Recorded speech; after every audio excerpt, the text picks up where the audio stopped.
আগের বার দেখাইছিলাম যে আমার এই যে বাসার পাশে যে একটা পাখির বাসা ছিল, ওইটা ডিম ছিল। তো এরপরে অনেক দিন ভিডিও করা হয় না। দেখা গেছে পাখি বসা ছিল, আমি আর কি ওদেরকে ডিস্টার্ব না করতে চাই না আর কি, যে কারণে আর কোনো সময় ভিডিও করি নাই। সুযোগ যখন ছিল তখন হয়তো আমি ব্যস্ত ছিলাম, আবার আমার যখন সুযোগ হয়েছে তখন পাখি বসা ছিল।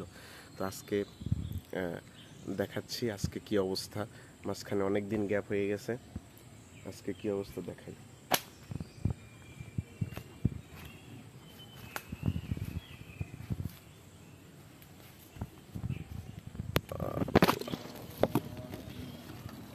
আজকের অবস্থা হচ্ছে এইটা।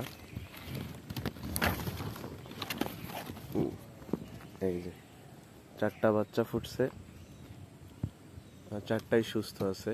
মা প্রায় আসে, মা হচ্ছে আসে বাচ্চাদের খাবার খাওয়াই যায়, এখনো চোখ ফুটে নাই সম্ভবত। তো এই জিনিসটা হচ্ছে ওই যে মা আসছে।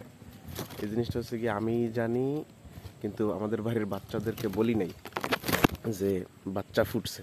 যদিও ওরাই আমারে দেখাইছে, ওদেরকে বলছি যেন ডিস্টার্ব না করে, কারণ অনেক আছে তো যে এগুলা নিয়ে নিয়ে যাবে, তো বোঝে না যে কোনগুলা বাচ্চা পালা যাবে বা কিছু। এই জন্য ওদেরকে বলছি তোরা আর এই জায়গায় যাবি না, ঠিক আছে।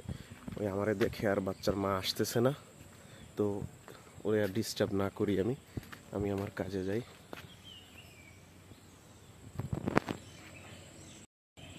ওই যে বাচ্চার মা আমারে দেখে আর বাসার পাশে আসছে না। ওর বুক এবং মাথা সব হলুদ, হলুদ না, জাস্ট কেমন যেন, আর পিঠের রং হচ্ছে ধূসর, মানে অ্যাশ কালার।